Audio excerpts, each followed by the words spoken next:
Hello friend, इस video lecture में आप सभी का स्वागत है। इस वीडियो लेक्चर में हम बात करने वाले हैं चिन्ह परिपटी की। चिन्ह परिपटी में क्या बताया जाता है?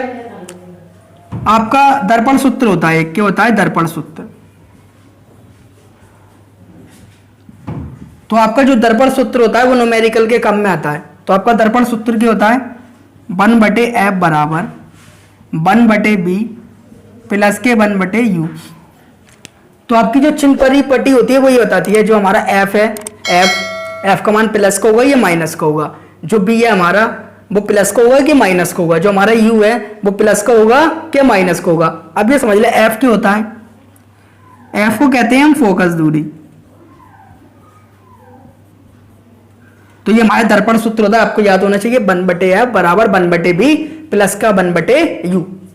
तो f जो होती है वो आपकी होती है फोकस दूरी, और जो आपकी b होती है वो होती है प्रतिबिंब की दूरी। प्रतिबिंब की दूरी। और जो आपकी u होती है u को बोलते हैं हम वस्तु की दूरी। वस्तु की दूरी u को बोलते हैं हम वस्तु की दूरी। तो आपका क्वेश्चन भी आया था दर्पण सूत्र लिखिए, तो आप लिख देंगे 1/f बराबर 1/b प्लस के 1/u। f फोकस दूरी होती है, b प्रतिबिंब की दूरी होती है, और u किसकी होती है? वस्तु की दूरी होती है। वस्तु को हम बिंब भी बोलते हैं। क्या बोलते हैं? बिंब। तो बिंब की दूरी लिख के आ जाए या वस्तु की, दोनों की होती है, एक ही बात है। तो चिन्ह परिपटी क्या बताती है? f का मान प्लस में होगा या माइनस का होगा, b का मान प्लस में होगा या माइनस का होगा, जो आपका u है इसका मान प्लस में होगा क्या माइनस का होगा। तो उसके लिए दो नियम है, इन दो नियमों को आपको याद होना चाहिए। तो आप बता दें किस में प्लस का होता है, किसका माइनस का होता है। ये मैंने आपके सामने दो दर्पण बनाए हैं। तो ये कौन सा हमारा दर्पण है? उत्तल दर्पण। क्योंकि उत्तल दर्पण में उभरे हुए भाग से परावर्तक का कार्य करता हुआ है, यानी जो उभरा हुआ भाग होता है इससे प्रकाश किरणें टकराती हैं और वापस लौट जाती हैं। और अवतल दर्पण में क्या होता है? धंसे हुए भाग से जो धंसा हुआ तल होता है उससे क्या होती है? प्रकाश किरणें टकराकर वापस लौट जाती हैं। इसके उभरे हुए भाग पर कलई होती है अवतल में, और उत्तल में धंसे हुए भाग पर। तो ये कौन सा है आपका? उत्तल दर्पण। उत्तल दर्पण। और ये कौन सा है आपका? अवतल दर्पण।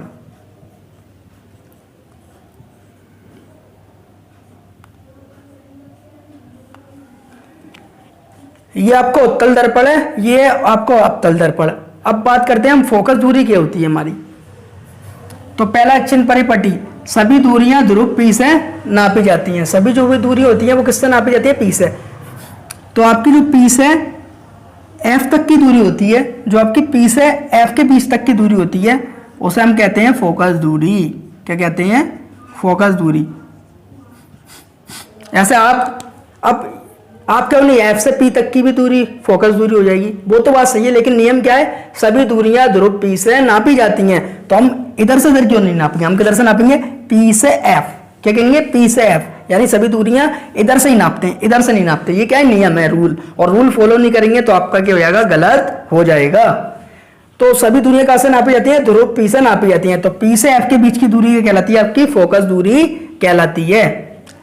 और P से जो C है, C यानी P से C तक के बीच की दूरी, यहां से यहां तक की दूरी, P से C तक की दूरी, P से C तक की दूरी, ये क्या कहलाती है आपकी? वक्रता त्रिज्या। वक्रता त्रिज्या। वक्रता त्रिज्या को हम किससे दिखाते हैं? R से। तो आपकी जो वक्रता त्रिज्या होती है फोकस दूरी होती है F, और वक्रता त्रिज्या की होती है R। इन दोनों के बीच एक संबंध होता है, वो क्या होता है? F बराबर R/2। F बराबर R/2। तो ये न्यूमेरिकल में काम में आता है कि फोकस दूरी वक्रता त्रिज्या की होती है आधी होती है। तो F बराबर क्या होता है आपका? R/2। F क्या है? फोकस दूरी। R क्या है? वक्रता त्रिज्या। और बटे दो, तो इस फॉर्मूले को नोट कर लें। F बराबर क्या होता है? R/2। एक होता है आपका दर्पण सूत्र 1/f बराबर 1/b प्लस के 1/u। तो P से C तक की दूरी कहलाती है वक्रता त्रिज्या, और P से F तक की दूरी कहलाती है फोकस दूरी। और अब हमें बताना है वस्तु की दूरी। तो वस्तु का रखिए, यहाँ पर रखिए। तो P से जहाँ वस्तु रखी है यहाँ से यहाँ तक की दूरी की होगी आपकी, यहाँ से यहाँ तक की दूरी की होगी आपकी वस्तु की दूरी। वस्तु की दूरी। तो यहाँ से यहाँ तक की दूरी होगी आपकी वस्तु की दूरी, जिसे हम क्या कहते हैं, यू कहते हैं। ऐसे इसमें उत्तल दर्पण में तो P से F तक की दूरी की होगी आपकी फोकस दूरी, और P से C तक की दूरी की होगी आपकी, P से C तक की दूरी, यहाँ से P से C तक, इस P से और इस C तक की दूरी क्या कहलाएगी आपकी, वक्रता त्रिज्या। तो संबंध याद रखना है, F बराबर क्या होता है, R/2, और P से यहां तक की दूरी, जहां यानी ध्रुव है, ध्रुव से वस्तु तक की दूरी क्या कहलाती है आपकी, U। इसको हम क्या कहते हैं, वस्तु की दूरी या बिंब की दूरी कहते हैं। अब बात करते हैं हम चिन्ह की। तो सभी दूरियां ध्रुव P से नापी जाती हैं, यानी जितनी भी दूरियां आपकी ध्रुव P से नापी जाती हैं। तो आपतित किरणों की दिशा में नापी गई दूरियां धनात्मक होती हैं। आपतित किरणें किसे कहते हैं, आने वाली किरणों को। जैसे एक प्रकाश किरण आई, ये आई, ये आने वाली किरण कौन सी है आपकी, आपतित किरण, आपतित किरण। यानी अगर हम इधर से इधर की ओर जाएंगे तो दूरियां क्या होंगी, धनात्मक होंगी, और अगर मैं इधर से इधर की ओर जाऊंगा तो दूरियां क्या होंगी, ऋणात्मक होंगी। अगर हम आपतित किरणों की दिशा में जा रहे हैं, किसकी दिशा में जा रहे हैं, आपतित किरणों की दिशा में, यानी P से इधर की ओर जा रहे हैं तो हमारी दूरियां क्या होंगी, धनात्मक होंगी। और अगर हम P से इधर की ओर उल्टी ओर दिशा में चल रहे हैं, परावर्तित किरणों की दिशा में, तो हमारी दूरियां क्या होंगी, ऋणात्मक होंगी। तो आपतित किरणों की दिशा में जाने वाली, यानी आपतित किरण इधर जा रही है, अगर इधर की ओर हम दूरियां नापेंगे P से इधर की ओर, तो हमारी दूरियां क्या होंगी, धनात्मक होंगी, B, U, F, R। अगर हम इधर से इधर की ओर जाएंगे तो हमारी दूरियां क्या होंगी, धनात्मक होंगी। और अगर टकरा कर जो प्रकाश किरण लौट दी, ऐसे करके ये लौट गई आपकी, चलिए उत्तल दर्पण है तो ये टकरा के लौट गई, और डॉट डॉट करके मिलाएंगे तो कहाँ से काटेगा, फोकस में काटेगा। तो जो आपकी आपतित किरणों की दिशा में दूरी होती है वो होती है धनात्मक, और जो विपरीत दिशा में होती है, जैसे टकरा कर वापस लौटी है, पीछे इधर से इधर की ओर जा रहे हैं, वो की होती है आपकी ऋणात्मक होती है। जैसे ये आपतित किरण आपकी, तो इस दिशा में हम जो दूरियां नापेंगे, जो प्रकाश किरण जा रही है बिल्कुल सीधी सीधी, इसकी दिशा में नापेंगे वो धनात्मक होंगी, और जो इसकी विपरीत दिशा में होंगी वो दूरियां क्या होंगी आपकी, ऋणात्मक होंगी। तो ये एक पॉइंट याद रखना है, आपतित किरणों की दिशा में नापी गई दूरियां धनात्मक तथा इसकी विपरीत दिशा में नापी गई दूरियां ऋणात्मक होती हैं। तो अब हम बात करते हैं पहले उत्तल दर्पण में। तो P से वस्तु का रखिए, यहाँ पर रखिए, यहाँ पर, तो हम इधर से इधर की ओर तो जा रहे हैं, प्रकाश किरण जाती है इधर और हम जा रहे हैं उल्टा चल के, तो U क्या होता है आपका, माइनस का। उत्तल दर्पण में U क्या होता है आपका, माइनस का। अब बात करते हैं हम फोकस दूरी की। तो P ये है, अब हमें फोकस दूरी कहाँ से होती है, P से F तक, तो हम इधर की ओर तो चल के जाएंगे, तो किधर जाना है, प्रकाश किरण, प्रकाश किरण इधर तो जाती है आपतित किरण, तो आपकी किरणों की दिशा में जो दूरी होती है वो क्या होती है आपकी, धनात्मक होती है। तो P से F की तरफ हम किधर जा रहे हैं, किधर जा रहे हैं हम, आपतित किरणों की दिशा में, तो P से F तक की दूरी की होती है फोकस दूरी। तो F की होता है आपका, वो होता है धनात्मक, क्योंकि इधर की ओर जाना आपतित किरणों की दिशा में, तो F क्या होगा आपका, धनात्मक होगा। अब बात करते हैं B। जैसे एक और प्रकाश किरण आई आपकी, टकरा करके हो गई, वापस हो गई, डॉट डॉट करके मिला के देखा, तो प्रतिबिंब क्या बनने आए, P के आगे बनने आए, क्योंकि उत्तल में क्या बनता है, दर्पण के पीछे बनता है। तो P से जो जहां पर दो रेखाओं ने एक दूसरे को काटा है वो क्या होती है, प्रतिबिंब की दूरी होती है। तो इधर की ओर तो जा रहे हैं आपतित किरणों की दिशा में, तो B भी इसलिए आपका क्या होता है, प्लस का होता है, क्योंकि जो आपतित किरणों की दिशा में दूरियां होती हैं वो धनात्मक होती हैं, और जो आपतित किरणों की विपरीत दिशा में होती हैं वो क्या होती है, ऋणात्मक। जैसे P से उल्टा चला मैं, तो क्या रहा है, ये वस्तु रखी, बाकी सब क्या हो रही है, इधर ही रखी हुई है, तो इसलिए ये आपकी F और B की होती हैं धनात्मक होती हैं, और U की होती हैं माइनस। किसमें, उत्तल दर्पण में। उत्तल दर्पण में U का मान माइनस का होता है और FB का किसका होता है, प्लस का होता है। अब बात करते हैं हम किसमें, अवतल दर्पण में।